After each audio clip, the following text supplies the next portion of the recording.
Revista. Então tá, vamos dar início então à apresentação de hoje, a mais um Clube da Revista.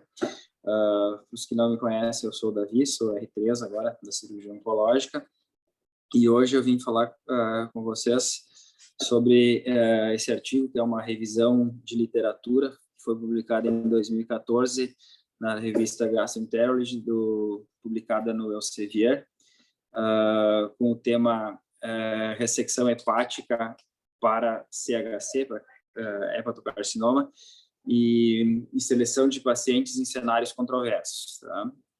Ele usou, resumidamente, a possibilidade da ressecção hepática ser curativa em alguns casos de CHC. Com base nisso, o desafio nesse cenário é encontrar um equilíbrio entre as complicações das ressecções hepáticas e a quantidade de fígado remanescente nos tumores borderline, nos tumores maiores.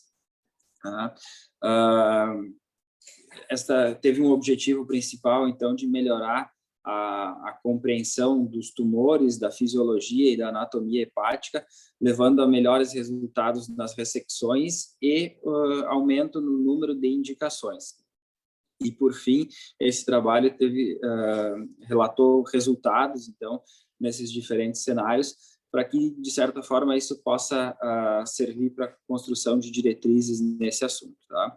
Um apanhado geral, um background do CHC.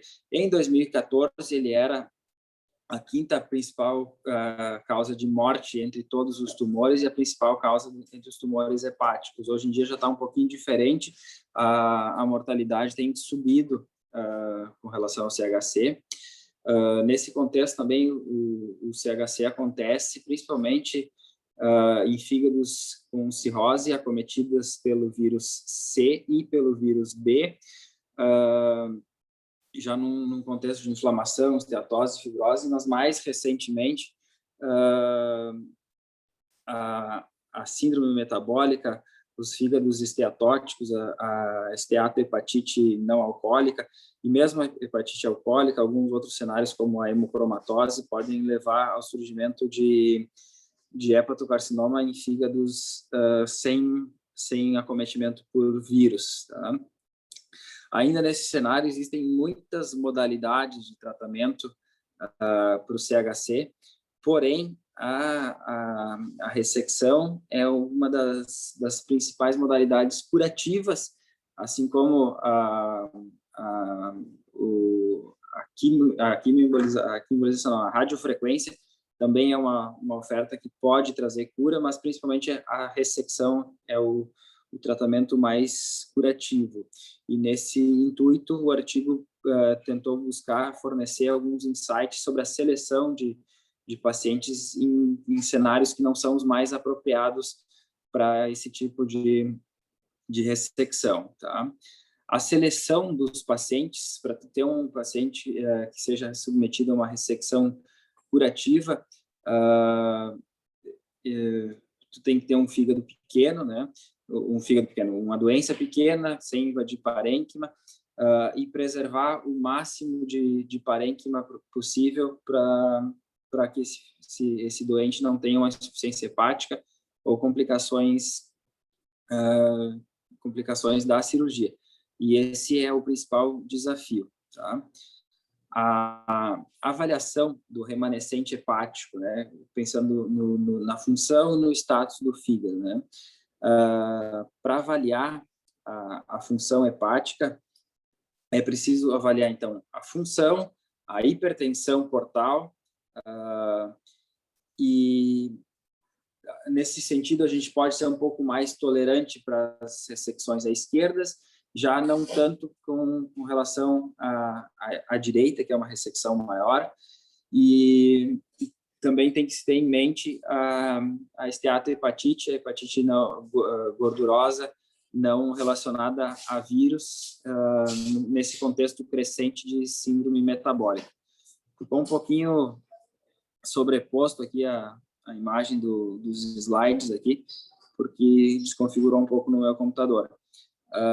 Mas a biópsia hepática pré-operatória, ela consegue nos levar a nos trazer informações importantes, principalmente em fígados cirróticos, né? E não cirróticos também. Mas o Metavir é um esquema que avalia a atividade de doença viral e o grau de fibrose hepática. Além disso, o TGO e TGP vão te dar uma avaliação de quanto inflamado esse fígado está, configurando pior prognóstico. Existem também o SAF e o MSL, que são outras medidas principalmente utilizadas em pacientes com um fígado gorduroso. Tá? E é interessante a gente saber da existência dessas ferramentas para a gente poder incorporar isso na nossa prática diária quando for necessário. Tá? Com relação à funcionalidade do fígado, o principal score que a gente tem é o Child-Pugh. Tá?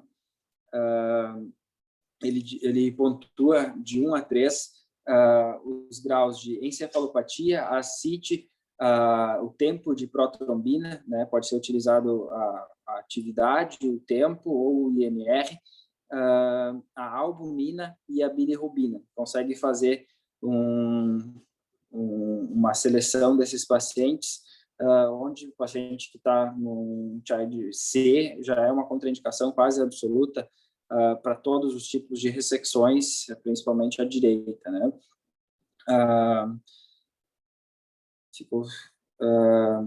Em casos bem selecionados, fígados com Child A ou Child B podem ser candidatos à ressecção hepática desde que se faça uso das demais ferramentas para poder avaliar bem o remanescente hepático que a gente vai ter.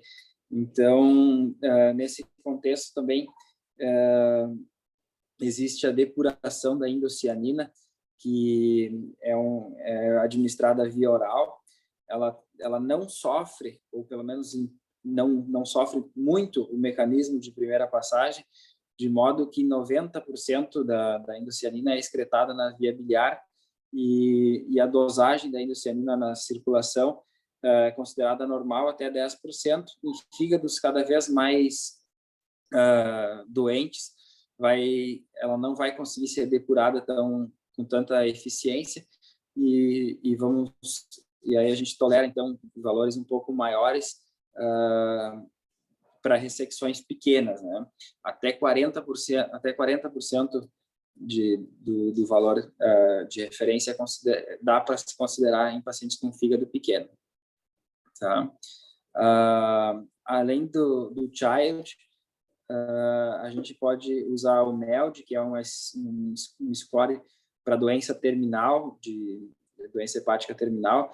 Ele é uma conta bem complicada, é um logaritmo natural que leva em conta bilirrubina, INR e creatinina. Também avalia a função hepática.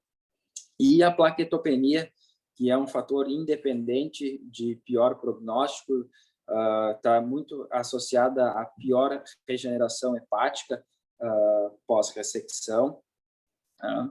A hipertensão portal também é um dos fatores que deve ser muito levado em consideração. Existe essa medida do gradiente de pressão da veia porta, que é feita através de um cateterismo jugular.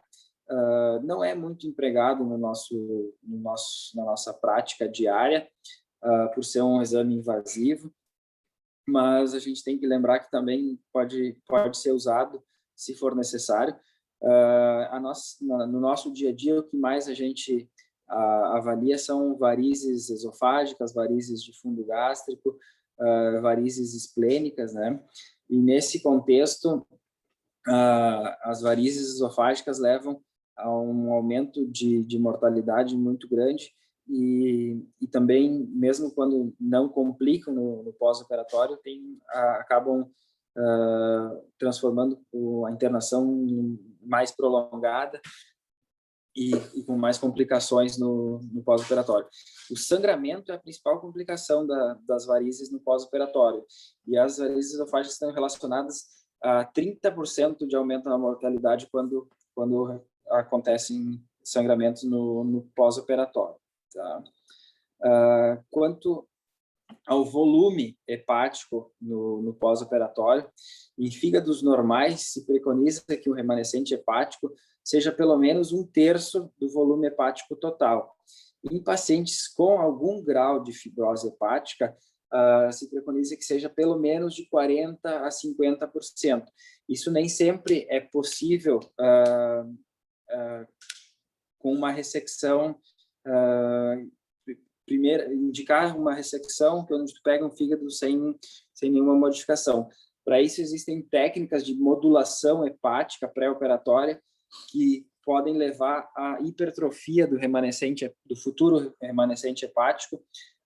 Essas técnicas são a quimioembolização transarterial, que pode servir até como uma ponte para tu segurar o paciente até tu conseguir fazer a ressecção ou até o paciente ser indicado para um transplante, e a embolização venosa portal do lado acometido pelo fígado, né?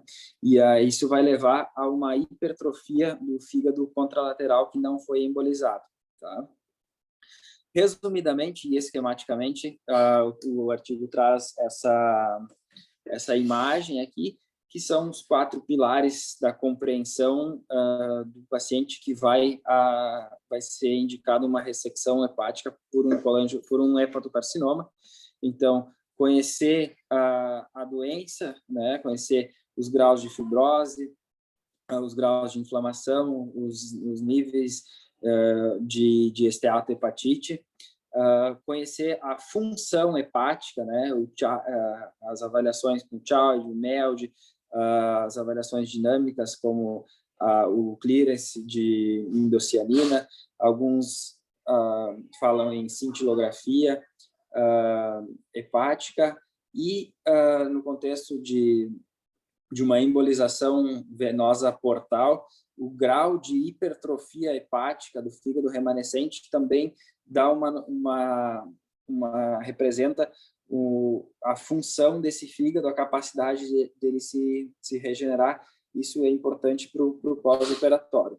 A avaliação da pressão, do gradiente de pressão portal, de hipertensão portal, isso pode ser visto através do gradiente propriamente dito, né, que é uma avaliação invasiva, ou dos estigmas, como a ascite, a plaquetopenia, a relação do volume do fígado com do baço com o fígado, os shunts colaterais, as varizes, as telangiectasias, a circulação colateral, e as varizes esofágicas e de fundo gástrico, tá? Além disso, o volume hepático remanescente com relação ao volume total e com relação ao tamanho do paciente também. Tá?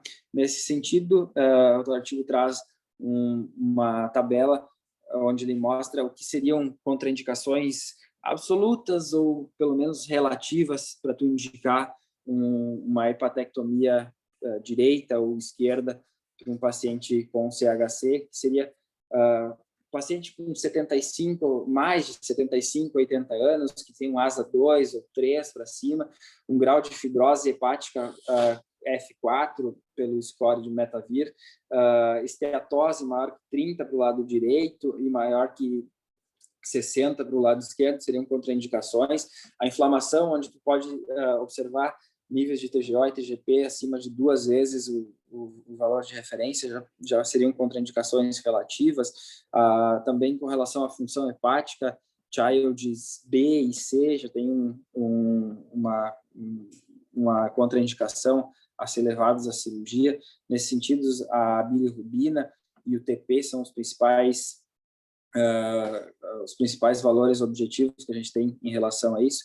Aí, que não são tanto da nossa prática clínica, mas o score da depuração da endocianina, o gradiente de pressão portal, plaquetas também, que a gente já viu ali que é um fator independente para pior prognóstico e para pior regeneração.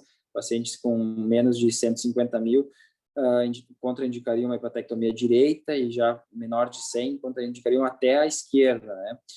Varizes esofágicas é uma contraindicação quase que absoluta quando elas são de grau pelo menos moderado para cima, já são contraindicação para fazer a hepatectomia. E também o remanescente hepático menor do que 50% ou 40% do lado esquerdo, tá? E a regeneração hepática após a embolização da veia porta, se for menor que 5%, já indica que o fígado não tem uma capacidade adequada de regeneração, contraindicariam uma cirurgia. Agora, passando, então, aqui para considerações sobre a técnica cirúrgica. Tá?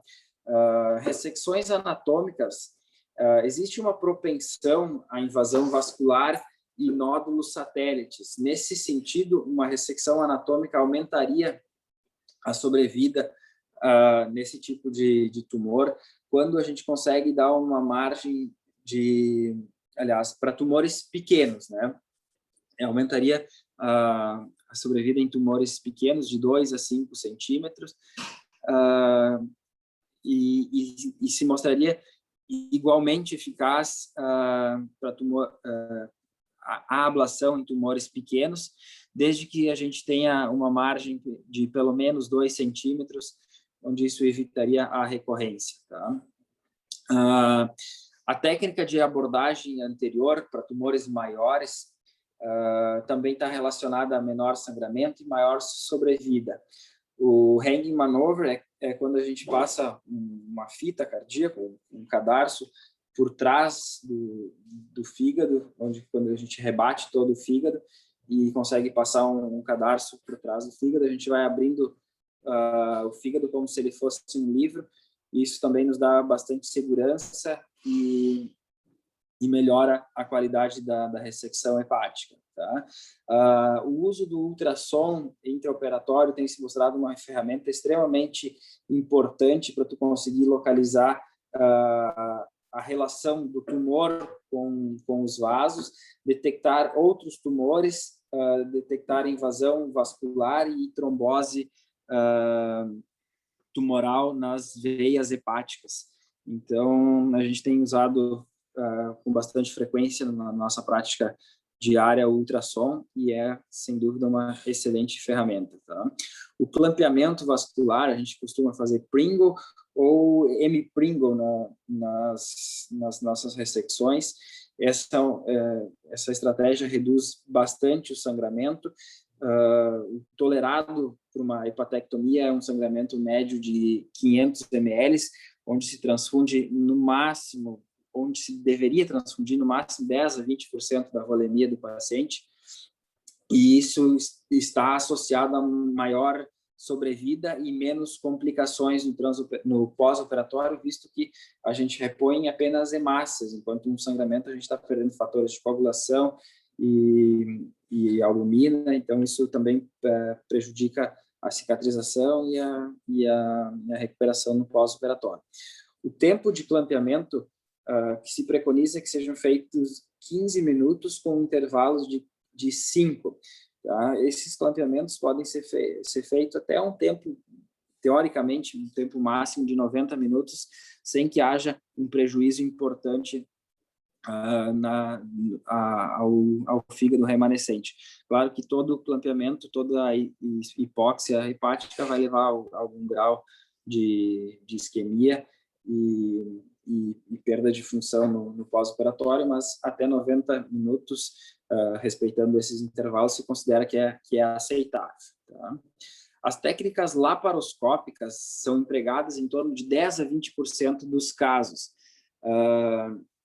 Elas dão a vantagem que tu pode fazer uma avaliação pré-operatória nos pacientes que foram submetidos à quimioembolização, ou a embolização transarterial, né? Ou a embolização venosa, ou a quimioembolização. Se acredita que existe uma limitação, principalmente para as ressecções vasculares, na técnica videolaparoscópica, porém, não existe contraindicação absoluta a fazer, e deveria sim ser sempre tentada sempre que possível, para as hepatectomias, principalmente para tumores periféricos. Nesse sentido, a laparoscopia, além de tu conseguir fazer uma incisão menor, conseguir preservar a parede abdominal, tu não precisa necessariamente ligar o ligamento redondo, e o que faz com que esses pacientes não descompensem tanto no pós-operatório, visto que alguns deles já têm essa circulação colateral bem reestabelecida num contexto de um fígado esteatótico, um fígado cirrótico, onde a pressão por hipertensão portal é um pouco mais acentuada, né? Então, nesses casos, preservando essa circulação colateral, teriam uma melhor sobrevida, um melhor desfecho depois da cirurgia. Com relação às complicações pós-operatórias de uma ressecção hepática por CHC, a mortalidade, o estudo avaliou um outro estudo que mostrou que a mortalidade geral girava em torno de 6,2%. A morbidade total desses pacientes é 64%. Mais de metade dos pacientes tem alguma complicação no pós-operatório, e essas complicações são principalmente ascite, derrame pleural, e as complicações relacionadas especificamente à cirurgia, infecção, abscesso, seriam um pouco menores, em torno de 27%. Tá? Como eu já tinha falado, ascite em torno de 15% a 20%, complicações pulmonares em torno de 22% a 50%, e a complicação mais temida da hepatectomia, que a gente usa todos os outros artifícios para tentar evitar essa complicação, que seria a insuficiência hepática pós-hepatectomia.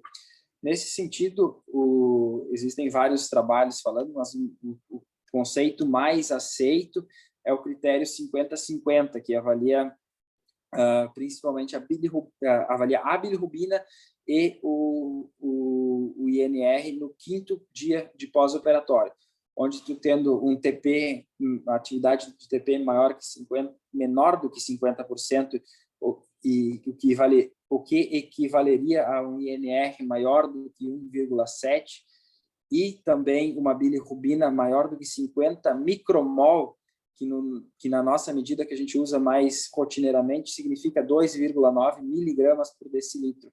Isso no 5º dia estaria relacionado a uma mortalidade de 59%, isso com uma sensibilidade de 69% e uma especificidade de 98%. Então, é o critério mais empregado na avaliação da insuficiência hepática pós-hepatectomia.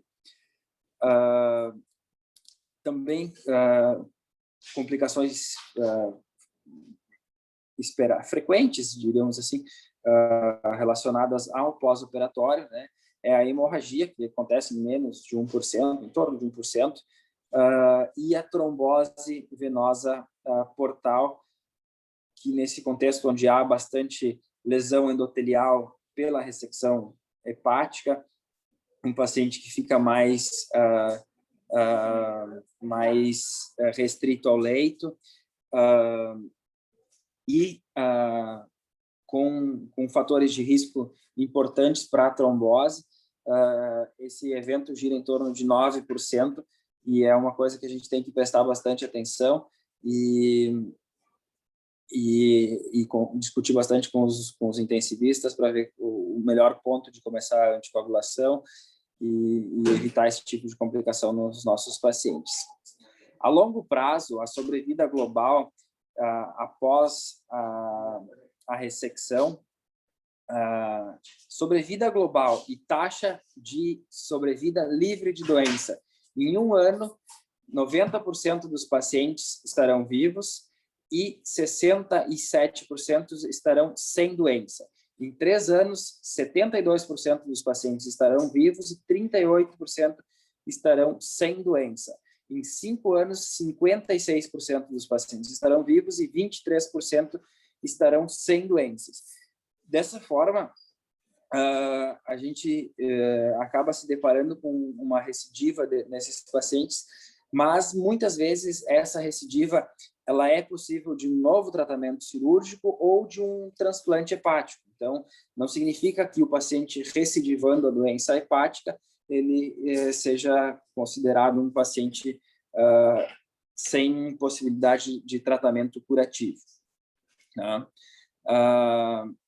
Ressecções para grandes CHCs, maior que 10 centímetros, o TACE e a embolização da veia porta devem ser empregados de rotina. E é mais ou menos o que a gente faz no nosso serviço aqui, né? A gente acaba usando o TACE como uma ferramenta para tentar reduzir o tamanho do tumor, e a quimioembolização para levar à hipertrofia hepática, e sempre a gente reavalia esses pacientes após esse procedimento para ver se existe a possibilidade de ressecar esses tumores hepáticos, tá? Aqui ele trouxe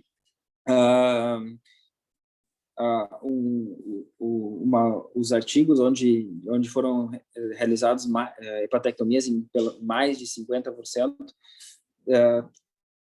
trazendo um panorama geral assim dos pacientes submetidos à hepatectomia. E o que mais me chamou a atenção nessa tabela aqui são os fatores de risco para recidiva e para as complicações, né?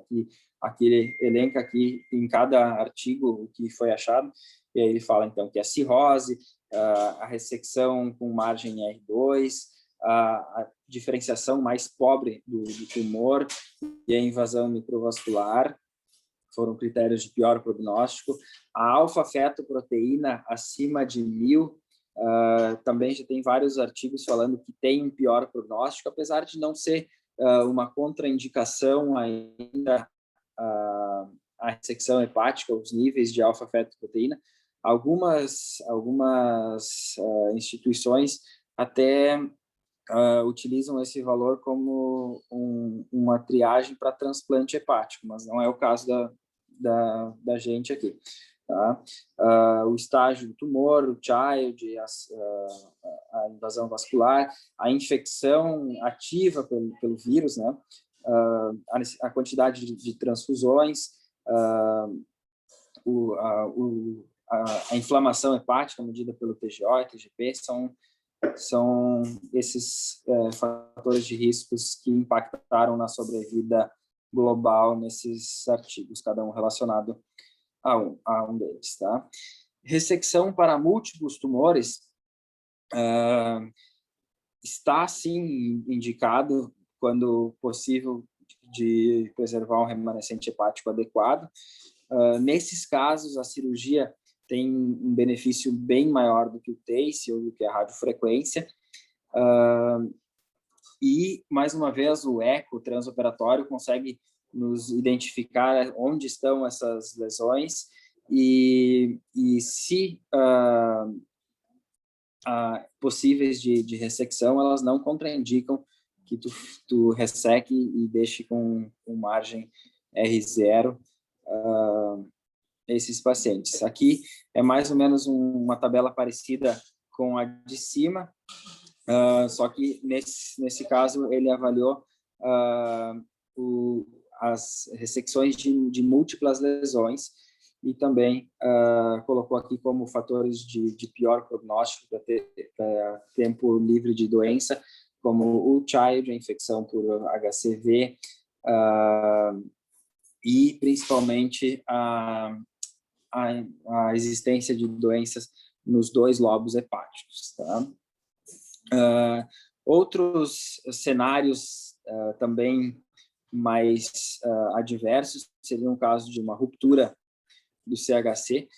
Nesse caso, o tratamento de escolha é sempre a embolização arterial, tentar conter o sangramento e, no segundo momento, se é possível uma ressecção R0, sim, está indicada a ressecção nesse CHC que já sangrou.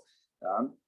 Invasão linfonodal é uma contraindicação a ressecção hepática no cenário do CHC, uma vez que ele já é visto como metástase, a gente não faz linfadenectomias em hepatocarcinoma. Tá? A gente faria, eventualmente, uma linfadenectomia em um paciente que tem um PS muito bom, um paciente que tem um fígado muito bom e que tu estaria em dúvida se esse tumor realmente é um CHC ou pode ser outro tipo de tumor. Nesses casos, bem selecionados, até se poderia indicar uma ressecção de alguns linfonodos se eles estiverem aumentados, suspeitos de doença. Tá? A invasão vascular, da mesma forma, a invasão vascular, ela pode ser tratada cirurgicamente, desde que o paciente tenha boas condições e o fígado remanescente também tenha boas condições. Com relação à prevenção da recorrência do CHC, em média, em 5 anos, uma média de 80% de recidiva, né? Nos pacientes com CHC. 2/3 dessa recidiva são recidivas precoces, que acontecem em menos de 2 anos. E os fatores de mau prognóstico para que essa recidiva aconteça precocemente são principalmente o tamanho do tumor, nódulos satélites, os níveis de alfa-fetoproteína e ressecções hepáticas não anatômicas. Já as recidivas tardias que acontecem depois de 2 anos, elas são principalmente novos CHCs, porque o fígado propenso à cirrose continua sem tratamento, ele continua um fígado cirrótico. A gente tem que dar atenção ao controle da infecção pelo viral e aos fatores de risco, né? Então, nesse contexto, o grau de cirrose, o grau de inflamação, de hepatite, a invasão vascular, a multinodularidade e o grau de diferenciação histológica do tumor são os principais fatores de risco para a recorrência tardia. Tá? Em relação à prevenção dessa recorrência, existem várias terapias para tratar CHC, mas nenhuma se mostrou efetiva no sentido de aumentar a sobrevida quando usadas como um tratamento adjuvante. Tá? Mesmo terapia intraarterial, quimioterapia sistêmica, o principal agente que a gente tem aqui é o sorafenib, radioterapia, imunoterapia, vitaminas, interferon, nada disso se mostrou eficiente no sentido de atrasar uma recidiva ou aumentar o tempo livre de doença. Tá? O que a gente tem de ferramenta para seleção de transplante, a gente pode usar a ressecção hepática nesses pacientes para tu ganhar tempo até existir um órgão disponível para transplantar, ou para esse paciente continuar vivo por mais tempo até tu poder transplantar. Tá? Nesse caso, a análise do tumor, também tumores maiores de 3 centímetros, com cirrose adjacente, com invasão microvascular, com nódulo microsatélites e componente pouco diferenciado, eles são critérios de pior prognóstico, e essas lesões, e quando presentes em mais de três desses critérios, tu tem um fígado que provavelmente vai recidivar precocemente, e tu deveria tentar levar esse paciente a um transplante mais rapidamente. Tá? Em resumo, para tentar finalizar a nossa ideia do artigo aqui, foi melhorar a compreensão da história natural do tumor, da função hepática e das melhorias no manejo pré-operatório, possibilitar essa compreensão possa possibilitar abordagens mais agressivas e cada vez mais curativas, ter em vista também que a síndrome metabólica existem cada vez mais pacientes obesos, e isso vai fazer aumentar o número de CHC em pacientes com esteatohepatite, que não sejam infectados por HCV ou HBV, tá? Além do Child, outros testes de função hepática mais sofisticado, a modulação hepática com o TACE, com a embolização portal, e a laparoscopia como um artifício que deve ser sempre empregado, ou pelo menos cada vez mais empregado e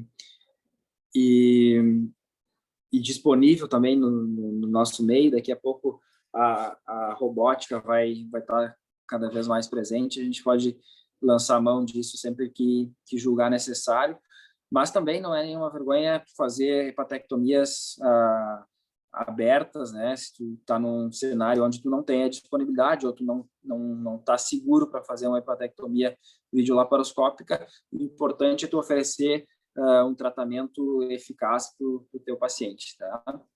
E as terapias adjuvantes para controle da recidiva, que a gente vai evoluir bastante nos próximos anos. Acredita-se que desenvolvendo novas drogas, aí a gente possa até prolongar aí o tempo livre de doença, tá?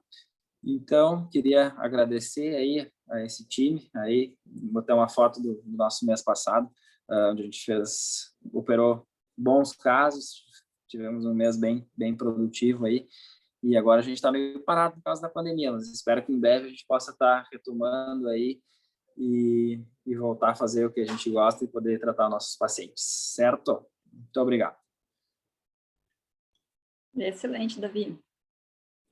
Acho que com esse artigo tu conseguiu pensar todas as coisas mais... Todo artigo tu conseguiu pensar e colocar nessa apresentação, né? Esse é um artigo que ele não é um estudo, não é um ensaio clínico, né? É um artigo que é mais uma revisão. Eu fiz questão de trazer isso para vocês agora no início do ano, justamente para tentar organizar o raciocínio de vocês, ou ajudar a organizar o raciocínio de vocês, quando a gente está tentando decidir se vai operar um paciente ou não, né? Que eu acho que é o mais difícil que a gente tem aí quando a gente está falando em hepatectomias, principalmente no cenário de um paciente cirrótico. Esse artigo tratava de pacientes com carcinoma hepatocelular. A gente sabe que o carcinoma hepatocelular, 90% das vezes, é num fígado cirrótico. Então, por isso, tão importante esses pilares que tu colocou aí para avaliação da possibilidade da ressecção ou não desse paciente. A gente sabe que tem alguns centros no mundo que, quando se depara com um paciente com cirrose, com carcinoma hepatocelular, a maioria das vezes indica transplante, né? Por quê? Porque tem órgão suficiente para isso. Não é o nosso caso aqui.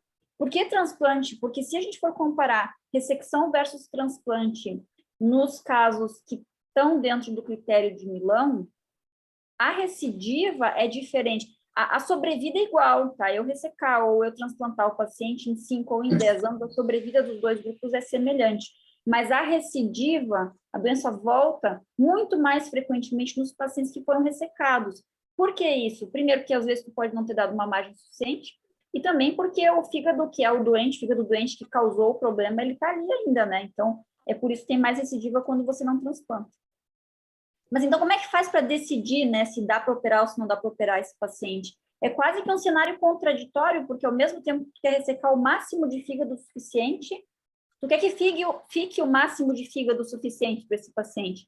Então, tem que tirar o máximo, mas tem que deixar o máximo. E aí, achar essa equação, que eu acho que é o difícil, e foi isso que eles propuseram nesse artigo. Tentar encontrar uma equação para quando ressecar esse paciente. E eu acho que tu pensou bem aí os pilares que a gente tem que levar muito em consideração a função hepática, através do Child, através do MELD, mas a maioria dos nossos pacientes, eles são Child A. Então, como definir, né, qual que vai, qual que não vai para a ressecção? E aí é que entra o que é fundamental e que a gente bate tanto na tecla para vocês, é a avaliação da pressão portal, pelo método indireto, né? A gente não bate nenhum catéter lá para medir a pressão portal do paciente, mas a gente avalia se tem esplenomegalia, se tem plaquetopenia, se tem varizes esofágicas, e isso nos diz, deve ter pressão portal elevada. E nos nossos casos, aqui no nosso serviço, quando tem pressão portal elevada, vai a transplante e não a ressecção. Acho que talvez essa seja a mensagem mais importante, especialmente para os nossos R1, quando leva os casos para apresentar lá nas reuniões de terça-feira, é colocar esses dados. Eu preciso saber se o paciente tem endoscopia ou não, preciso saber as plaquetas e eu preciso saber o tamanho do baço, que a gente sempre tem, né, com a imagem. Então, acho que, levando em consideração isso, a gente consegue mais ou menos guiar a nossa decisão, claro, levando também em consideração o quanto que vai sobrar de fígado ali pelas contas que você apresentou, né. Eu tinha pensado algumas coisas para falar, mas acho que nós estamos bem avançados aí no tempo. Só para chamar a atenção, tu falou em técnica do anterior approach, ou approach anterior. Eu não sei se vocês entendem direito o que a gente está falando quando fala nisso. Por que o approach anterior? Normalmente, quando a gente vai fazer patectomia, o que a gente faz? Solta o fígado do lado que vai operar, solta os ligamentos, avalia bem o tamanho do tumor, o que está entrando, o que está saindo de vascularização e delineia a tua hepatectomia. Quando tem especificamente um tumor muito grande do lado direito do fígado, se tu vai tentar soltar ele ao redor dos ligamentos, ele é mais gordo, ele é mais pesado, tu não consegue girar, tu tem que fazer mais força para girar esse fígado, e fazendo mais força para girar o fígado, libera mais células tumorais, tem mais chance de ter ruptura do parênquima, tá? Então, por isso, nessas situações em que o tumor é muito grande, a gente pode lançar mão dessa técnica que é o approach anterior, que é o quê? É fazer a dissecção do hilo, não liberar os ligamentos de cara, fazer a dissecção do hilo, deixar tudo isolado, e aí você seccionar o parênquima e, por último, soltar o ligamento. Seria uma forma da gente conseguir fazer a secção com menos manipulação. Seria uma cirurgia, teoricamente, né, oncologicamente mais correta. Então, isso que é o approach anterior, tá? Eu quis falar um pouco sobre isso, que eu não sabia se estava tão claro isso para vocês, tá? Eventualmente, tumores grandes, então a gente pode lançar mão. Que mais? Por último, ali, na utilidade do eco transoperatório, vocês já estão, acho que está bem interiorizado a importância disso para vocês ali, né? Ele não é só importante para você localizar o tumor, é importante para ver se tem novas lesões, e é importante também durante o ato operatório para ir te guiando o caminho que está fazendo.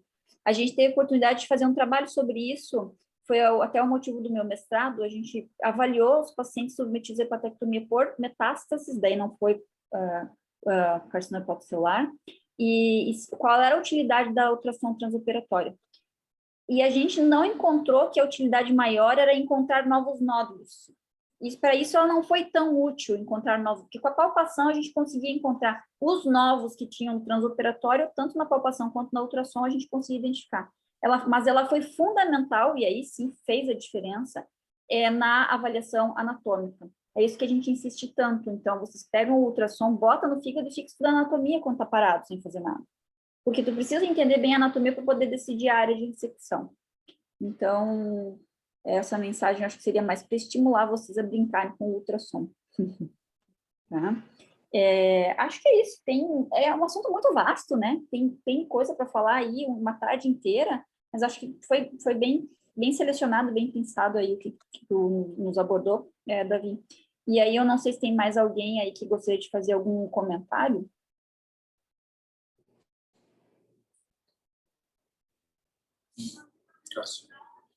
Você deixou o Thiago comentar alguma coisa?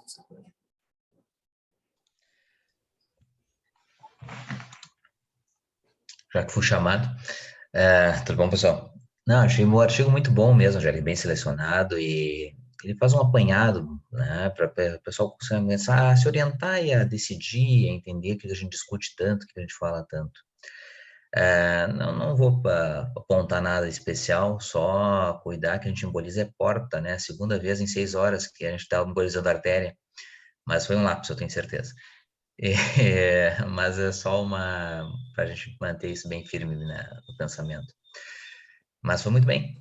O artigo é difícil, é muita coisa, é muito detalhe, é difícil condensar toda essa informação, né? Não é mole, não. Foi muito bem, Davi. Fala, Cássio, o que tu queria dizer?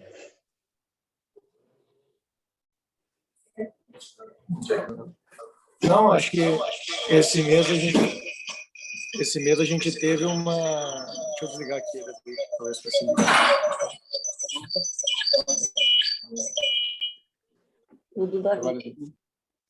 Esse mês foram bons exemplos aí de CHC, né? A gente teve caso que foi para TACE e respondeu, teve caso que foi para ressecção, né? está indo bem até agora no pós-operatório, e teve também o caso que sangrou e parou espontaneamente, foi embolizado depois pelo Dr. Alex. Então, uma amostragem boa, né, e diversificada, bom espectro aí dos diferentes tratamentos do CHC.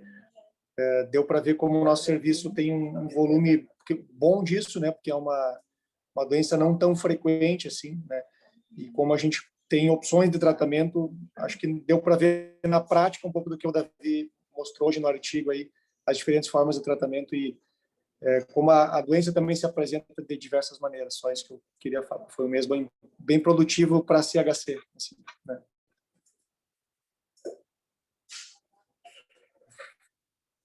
Perfeito. Então, eu acho que a gente pode ir finalizando. Nossa próxima aula vai ser... Tem agora, quarta-feira, às 19 horas, uma aula sobre projetos científicos, tá? É uma orientadora que vai sugerir uma forma de bolar projetos científicos. A gente colocou bem no início do ano essa aula para estimular vocês a pesquisa, tá? Isso vai ser na quarta-feira, às 19 horas, o nome dela é Isabelle, tá? Eu não conheço ela, foi através do Bigolin que a gente chegou até ela, tá? Acho que vai ser bem interessante. E na quinta, daí, nós vamos, na nossa aula das 19, falar sobre tumores hepáticos benignos. Vai ser a Mayara que vai apresentar daí. Tá bom? Eu mando o link aí durante a semana para vocês. Certo? Boa tarde, então, para todos. Tchauzinho, nos vemos. Obrigado.